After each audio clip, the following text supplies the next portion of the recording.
Madison Cisco will lead things off here in the bottom of the fourth, a 1-0 lead for Salt Lake. And she takes a strike from Giovanna Watts at the knees, 0-1. Cisco grounded out to short her first time. Just 3 hits on the Salt Lake side of things. 1 hit on Florida Southwestern side came at the top of this frame. The one that is the big one is the Ashley Snyder home run. Cisco serves one in the air to center field, and that's a base hit, falling in front of the center fielder Bolonati and behind the second baseman Fuentes. And Cisco has the 4th Salt Lake hit. And Valencia, one of the power hitters coming up, followed by Snyder. So definitely wanted to get that first runner on and set the table for Valencia and Snyder. Valencia provided all the offense yesterday for Salt Lake against Baylor, a 3-run, or against Butler, a 3-run homer. Is yet to mark today. Line 1 to the shortstop Werico to lead off the second.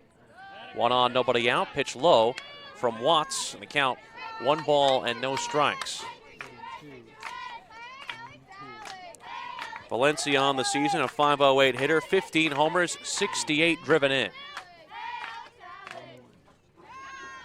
The 1-0, missing low, and the count 2 balls and no strikes. And last time we saw Watts fall behind a hitter with some power was Ashley Snyder, who guessed right on a rise.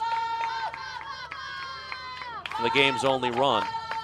Slightly open stance from the right side for Valencia, the 2-0. Hit in the air, deep to left center. Going back is Bolonati at the wall. Kiss it goodbye! Alex Valencia strikes again. A 2-run shot to give the Salt Lake Bruins a 3-0 lead here in the fourth.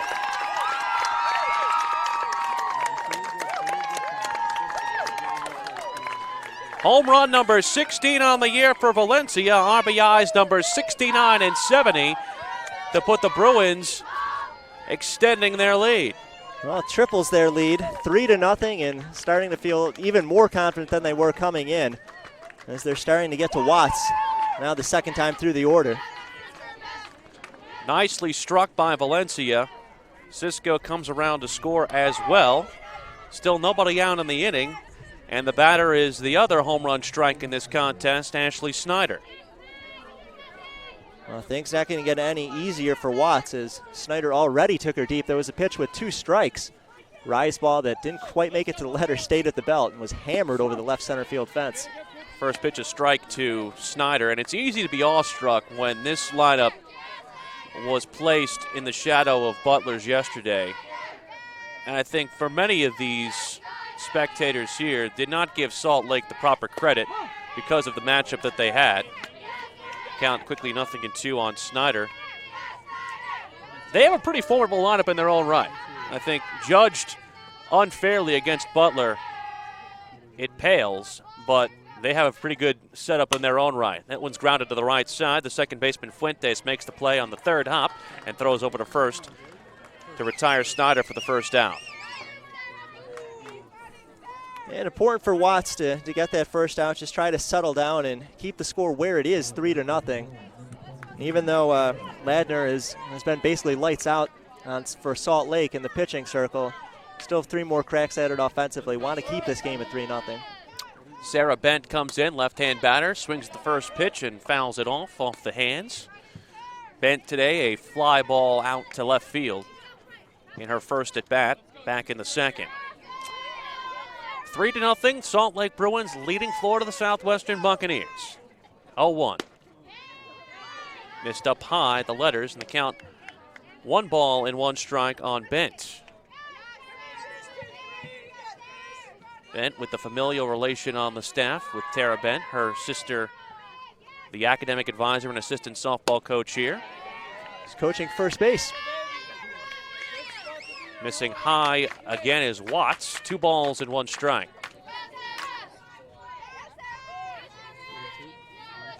On deck is the catcher Sway Sway. 2-1 pitch, a changeup that fools Bent, and the count 2 balls and 2 strikes.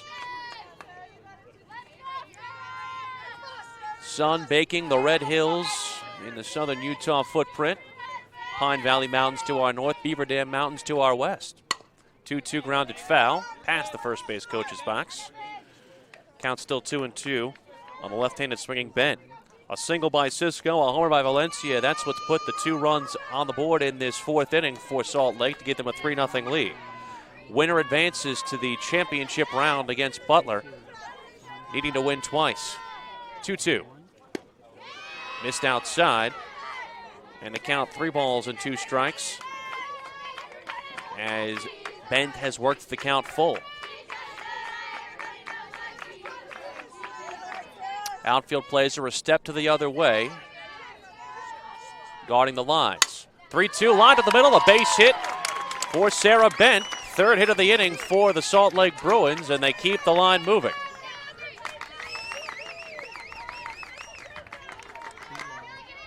Sixth hit in the afternoon for the Bruins today, and now Lena Sway, the sensational catcher for Salt Lake, will stride to the dish. Now with 3 hits in this inning, at what point, if you're Florida Southwestern, do you maybe get the bullpen going, whether that's Courtney Gettins or reaching back for somebody else? I think at this point you have to start thinking about it. Can't let this lead get out of hand as Sway takes a letter-high strike.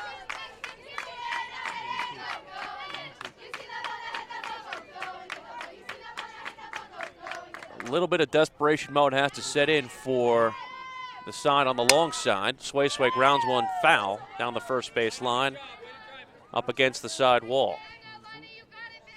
And I don't know if that option is Gettins or if it's Emily Cummings, the DP on Florida Southwestern.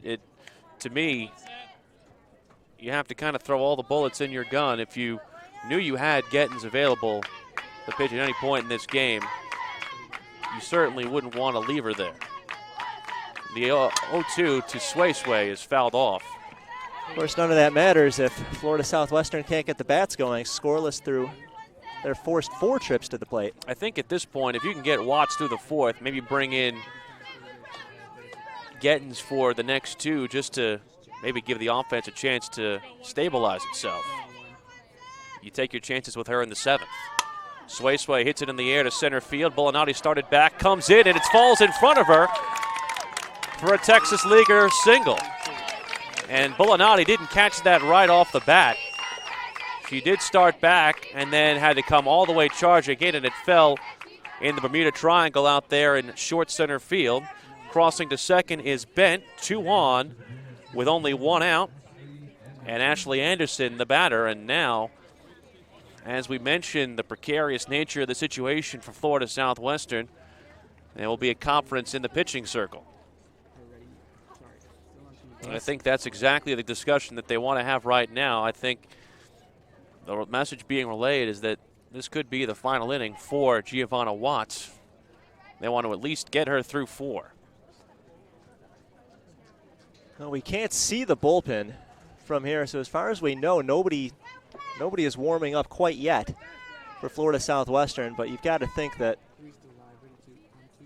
that time is fast approaching. Right. 4 hits in this inning already for the Salt Lake Bruins. A single, a home run, and 2 more singles in between a second base ground out. Number 8 hitter Ashley Anderson comes to the plate. She has one of the 7 hits today for Salt Lake.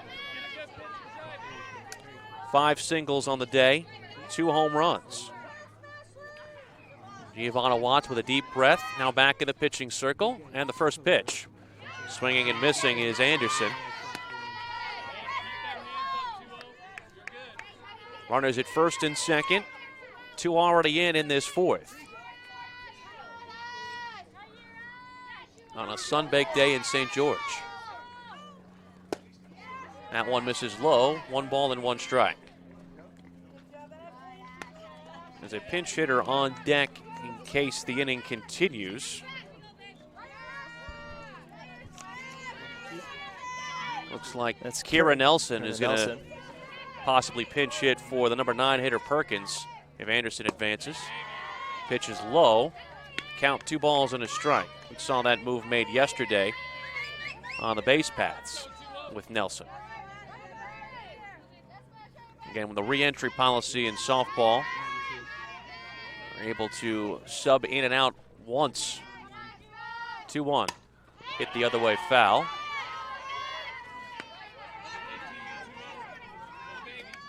Not as much speed on the base paths for Salt Lake as you would see for Florida Southwestern. They've got Bent at second base, who has a little bit more speed than the catcher Sway at first.